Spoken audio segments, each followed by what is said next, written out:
चक्षुदान कले आर जन्मरे कौनसी अंग खराब होइथाय बोली रहिछि अंधविश्वास। किंतु एही अंधविश्वास उपरे धीरे धीरे लोकंकर आस्था मध्य तुटी सारिछि। कारण पूर्व अपेक्षा वर्तमान चक्षुदान प्रति लोकंकर आग्रह बढ़ुछि। ब्रह्मपुर एमकेसीजी मेडिकल रे रहिथिबा चक्षु भंडार रे दिनकु दिन चक्षुदान वृद्धि पाउथबा बेले चक्षु प्रतिरोपण मध्य वृद्धि पाइछि। 2020-21 मसीह 26टी चक्षुर आखिर प्रथम भाग तथा स्वच्छ पटल संग्रह करा जाइथिबा बेले 8 जनकु प्रतिरोपण करा जाइछि। ठीक सेहीपरि 2021-22 रे 40टी स्वच्छ पटल संग्रह करा जाइथिबा बेले 13 जनकु प्रतिरोपण एवं 2022-23 रे 74टी स्वच्छ पटल संग्रह करा जाई 35 जनकु प्रतिरोपण करा जाइछि। सेहीभଳି 2023-24 रे 86टी स्वच्छ पटल संग्रह करा जाई 24 जनकु प्रतिरोपण करा जाइछि। अन्यपटे 2024 रु वर्तमान पर्यंत 48टी स्वच्छ पटल संग्रह करा जिबा सहित 12 जनकु प्रतिरोपण करा जाइछि। सहरर विभिन्न एनजीओ जरिया रे मृत व्यक्तिଙ୍କ निकटरे चक्षु विभागर डाक्तर माने पहुंची थांती। मृत्यु हेबार 6 घंटा मध्यरे मृत व्यक्तिଙ୍କ आखिरु स्वच्छ पटल को बाहर करि दिया जाय थाए। ताहाको अणा जाई चक्षु विभाग रे रहिथिबा चक्षु भंडार रे रखा जिबा परे एहाकु एचआईवी एचपीएससी वीडीआरएल परीक्षा करा जाय। परीक्षा रे किछि न बाहरिले ताहाकु अन्य दृष्टिबाधित लोकंक आखिरे प्रतिरोपण करा जाय थाए। जदि परीक्षा रे पॉजिटिव बाहरे तेबे ताहाकु डाक्तरी छात्र छात्रीଙ୍କ गवेषणा निमंते रखा जाय थाए बोली कहिसंती चक्षु विभागर वरिष्ठ डाक्टर सरिता पंडा। आम संगे बहुत जन एनजीओ काम करछंती जेमति हला फ्रेंड्स हेल्पिंग क्लब हला आउ मारवाड़ी संघ हला सेमाने कोन करंती सेमाने आम फोन रे फोन करंती माने हमर डिपार्टमेंट फोन मो फोन रे सेमाने फोन करंती जे मृत्यु हेची गोटे जगह रे आपण आसी कलेक्ट करंतो। तो मेन कथा एथिरे होची विदिन 6 आवर्स हमहु जिबागु पड़ियो।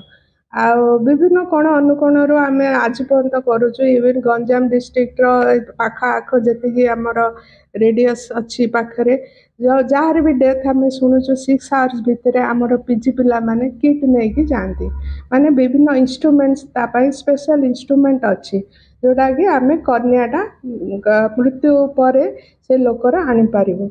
तो से अस्त्रोपचार करिकी से माने से पीजी डाक्टर माने से आखिर प्रथम फर्स्ट भागटा फ्रंट पार्टटा आनंदी सेटा ही स्वच्छ पटल आमे कहू सेटा ही ट्रांसप्लांट हुए। प्रतिरोपण आमर छुआठू माने एजेड लोक 90-80 इयर्स पर्यंत करि पारिबे तार किछि नाही किंतु केतेटा लिमिटेशन अछि केतेटा जोते हेई पारिबन माने कैंसर अछि टर्मिनल रोग अछि कि न्यूरोलॉजी प्रॉब्लम गोटे अच्छी कि ब्लड खराब अच्छी एचआईवी अच्छी एड्स अच्छी कि वीडीआरएल पॉजिटिव आछि तो सेमानकर आमे नेले किछि काम दिएनी तो आमे सेटा देखो। दृष्टिबाधित लोके चक्षु विभाग रे पहुंचीबा परे सेमानकर दृष्टि किभଳି जाइछि से नै विभिन्न परीक्षा करिबा सहित केवल आखिर प्रथम भाग तथा स्वच्छ पटल ही खराब अछि कि भीतर भाग खराब अछि ताहा देखा जाय थाए। केवल स्वच्छ पटल खराब थिले सेही व्यक्ति को पूर्वरु संग्रहित करी रखा जायथिबा मृत व्यक्ति स्वच्छ पटल को सेमानक आखिरे लगा जाई ऑपरेशन करा जाय थाए। ऑपरेशन 2 दिन पर्यंत संपृक्त व्यक्ति को चक्षु विभागर वार्ड रे रखा जिबा परे तांकर आखिरु पट्टी बाहर कर दिया जाय थाए। एहा परे मध्य डाक्टर माने संपृक्त व्यक्तिଙ୍କ निकटरे पहुंची पूर्व अपेक्षा सेमानकर वर्तमान स्थिति किभଳି अछि बुझाबुझी करिथांती। आउ पूर्व भଳି दृष्टि शक्ति फेरी पाइथिबा जोगु खुशी व्यक्त करिथांती नूतन भावे पुणी दृष्टि शक्ति पाइथिबा व्यक्ति। सेपटे चक्षुदान प्रति सचेतनता वृद्धि करा जिबा परे वर्तमान सहरर अनेक लोके एथि प्रति आगे आछंती। निज संपर्कयंक मृत्यु परे एमकेसीजी मेडिकल को चक्षुदान करिथांती। चक्षुदान करिबा परे सही चक्षु को अन्य लोकंकु पुणी प्रतिरोपण हेबा परे निज मृत संपर्कयंकु जीवंत पाइला भली मने करिथांती चक्षुदान करिथिबा व्यक्तिंक संपर्कय माने। एपटे आगामी दिन में दृष्टिबाधित लोकों पई पुणी थरे दृष्टिशक्ति फेरी पाइबा आउ काठिकर पाठ हेबो नाही बोली कहिसंती फ्रेंड्स हेल्पिंग क्लब रो सभापति।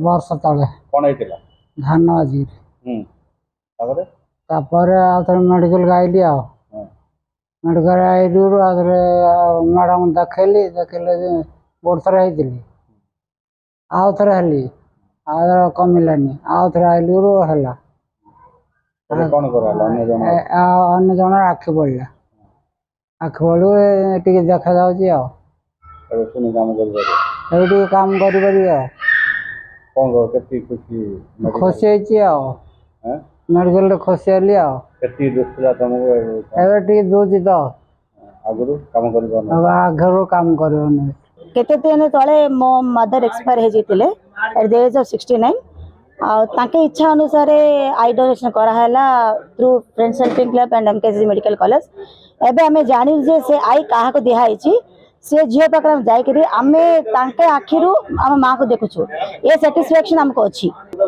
आई donation is very very important. Recently आम घरे आमर बड़मा काल हो गले 75 एज थिला तांकर इच्छा थिला हम समस्त इच्छा अनुसार आमे with the help of friends helping club help of MKCG medical से आई डोनेशन करा हैतिला से आई डोनेशन रु मोर लोक दृष्टि पाइले एरो समाज सेवा नोबल काज आमे निजे समस्त फैमिली मेंबर्स एटा प्रमोट करछु सोशल रेस्पॉन्सिबिलिटी फील करी समस्त को जनाऊँ जे एटा भल जिनिसटा भल हम समस्त आमे मोटिवेट करछु please join the eye donation from every family this is our appeal to everyone. आम फ्रेंड्स हेल्पिंग क्लब पूर्वतन सभापति गोटे रोड एक्सीडेंट रे तांकर डेथ है आम 1999 रे eye bank association of India से जोड़ित थिलु आम डिफरेंट अवेयरनेस प्रोग्राम करछु बट अनफॉर्चुनेटली 2000 मसीह जमीते तांकर डेथ है रोड एक्सीडेंट रे first eye donation Brahmapur MKCG medical college रे आम करू चौकीदार तापे तांका फैमिली मेंबर भी हमको सपोर्ट करते से भी आम सब प्लेज करूँ आगे कौन बोले 2000 मसीह आम आरंभ करूँ आई डोनेशन प्लेज फॉर्म बोले आम काल है आम चौकीदान आम फैमिली करें सो प्लेज फॉर्म 2000 मसीह आरंभ करूँ 2000 मसीह आम जो सभापति मरला फर्स्ट आई डोनेशन होता मृत्यु पर 6 घंटा भितर चौकीदान करें ता छात्र आपंकर जार मृत्यु पर आमको जदि संयोग करेंगे आम आई बैंक साथ डॉक्टर्स आसवे 2 जन पीजी स्टूडेंट्स आसिक आमर चक्षु कलेक्शन कर किसी असुविधा नहीं आप डिसफिगरमेंट हेबनी 15 टू 20 मिनिट भितर आपंकर चक्षु दान करें ब्रह्मपुर रे मेडिकल रे ये 24 वर्ष भितर प्राय 700 लोक चक्षु दान करते जदि जार चक्षु 100 वर्ष रु 100 वर्ष पर्यंत चक्षुर साइज गोटा एका से जिते एंगेज थिले तांकर सिस्टमटा भल थिबो नाइ बोले मेडिकल यूज भी हेई पारि। पूर्वरु लोके चक्षुदान प्रति आग्रह नथिबा बेले वर्तमान एमकेसीजी मेडिकल रो चक्षु विभाग और विभिन्न स्वेच्छासेवी अनुष्ठान पक्षरु मिलित भावे सचेतनता कार्यक्रम द्वारा एही चक्षुदान वृद्धि पाइछि जहा ए समाज पई शुभंकर अटे। मृत्युवरण करथिया व्यक्ति चक्षु को एमकेसीजी मेडिकल रो डाक्टर माने एवं विभिन्न स्वेच्छासेवी अनुष्ठान रो कर्मकर्ता माने तांको परिवार वर्ग को सचेतन करी तांको ठारू चक्षु संग्रह करी चक्षु भंडार को दान करथांती आउ एई चक्षु को दृष्टिबाधित व्यक्ति शरीर रे प्रतिरोपण करा जाय थाए आउ एथि पई एबे एमकेसीजी मेडिकल रो चक्षु भंडार साजिची दृष्टिबाधित पई वरदान। ब्रह्मपुर मानस विषय के न्यूज ओडिशा।